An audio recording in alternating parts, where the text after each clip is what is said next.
Question number 16, sine inverse of sine 2π/3। वैसे sign का जो डोमेन है ना, कंट्रोलिंग डोमेन, वो क्या है साइन के लिए, वो x कहाँ पे होना चाहिए, -π/2 2π/2 क्लोज इंटरवल। अब आपका जो x जो है ना वो 2π/3, it does not belong to -π/2 2π/2। तो you cannot directly cancel this sin inverse and sin, because आपका जो ये नंबर जो है, आपका जो ये नंबर दिख रहा है x, वो मेरे को कहाँ पे चाहिए, -π/2 टू π/2 के बीच में। तो मैं यहाँ पे कोशिश कैसे करूंगा बच्चों,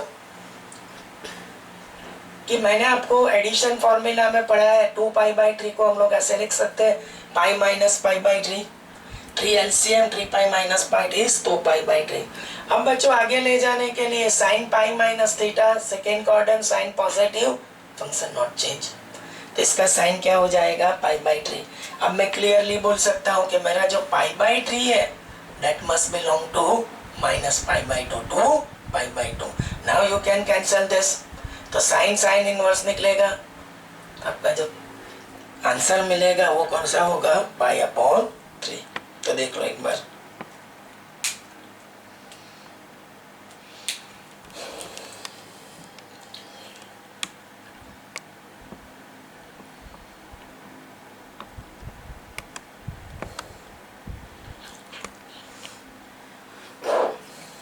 चलो नेक्स्ट क्वेश्चन के लिए हम लोग चलेंगे।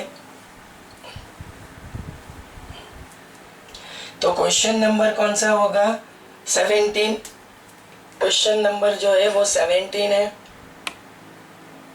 tan inverse tan of 3π/4।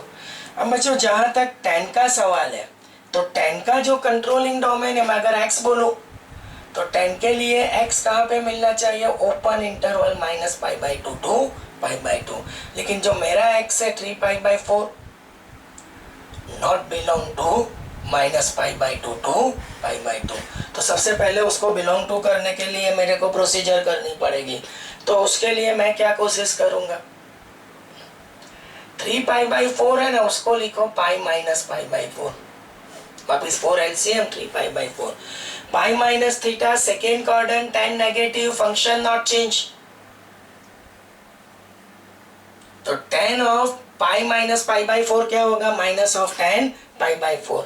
अब जहां तक सवाल इसका है, तो इसको x मानेंगे, तो सर ने ये भी आपको पढ़ा है कि tan inverse of -x minus of tan inverse x, तो tan इनवर्स ऑफ -tan π/4, तो minus of tan inverse of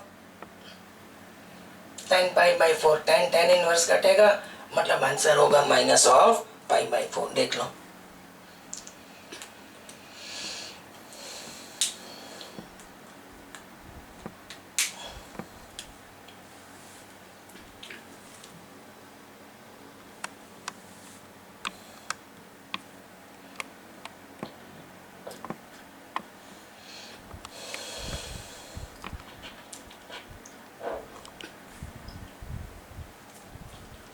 question number 18।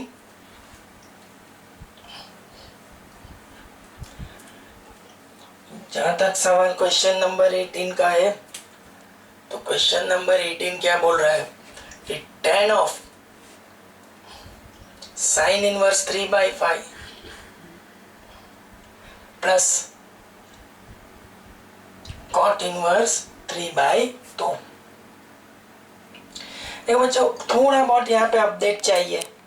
मान लो ये जो नंबर है उसको मैं अल्फा बोलूंगा, ये जो नंबर है फर्स्ट वन को मैं क्या बोलूंगा, अल्फा, और सेकेंड वन को मैं क्या बोलूंगा, बीटा। तो अब मेरे पास जो सिनेरियो आ रही है वो ये है कि साइन इनवर्स 3/5 उसको अल्फा मान लो, और कॉट इनवर्स 3/2 को क्या मान लो, बीटा। तो 3/5 इक्वल्स तो क्या होगा, साइन अल्फा। अगर हम लोग राइट एंगल ट्राइंगल से चलते हैं बच्चों, मेरी बात आप लोग समझ रहे हो मैं जो बोल रहा हूँ, तो हम लोग अगर राइट एंगल ट्राइंगल से चलते हैं बच्चों, तो यहाँ पे आपके पास ये जो अल्फा है और साइन की डेफिनेशन क्या होगी, परपेंडिकुलर बाय हाइपो, तो ये क्या हो जाएगा 4, तो इसका tan इनवर्स निकल के आएगा अपोजिट बाय एडजेसेंट या तो परपेंडिकुलर बाय बेस। अगर इसके लिए अगर हम लोग बात करें तो 3/2 इक्वल्स टू कॉट बीटा। अगर मैं इसको बोलूं कि tan बीटा तो वो हो जाएगा 2/3। ये आपका बीटा है, परपेंडिकुलर बाय बेस तो 9 और ये होगा 4, 9 + 4 क्या हो जाएगा 13। तो अगर मैं इसका tan इनवर्स निकालूं बच्चों तो वो भी हो जाएगा 2/3। तो अब यहाँ पे आ जाओ, मैं जो बोल रहा हूँ वो tan इनवर्स, एक्चुअली एक स्टेप के बाद मैं लिखने की ट्राई करूंगा कि sin inverse 3/5 it is same as tan inverse 3/4।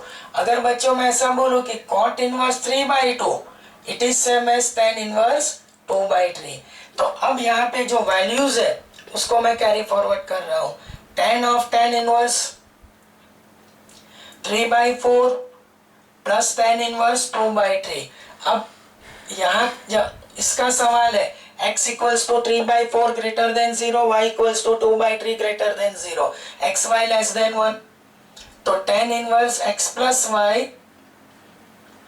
Upon 1 minus X Y. बच्चों मैं यहाँ पे इसका सिंप्लीफिकेशन दिखा रहा हूँ, तो tan इनवर्स पहली एलसीएम ले लो, तो 3 3 = 9, 4 2 = 8, 9 + 8 क्या होगा 17 और 12 - 6 क्या होगा 6। tan इनवर्स निकाल लो तो सिंप्लीफाई होकर आंसर आएगा वो 17/6। एक बार फिर से मैं ये चीज रिपीट कर देता हूँ, साइन इनवर्स 3/5 को अल्फा ले लो, कॉट इनवर्स 3/2 को बीटा ले लो।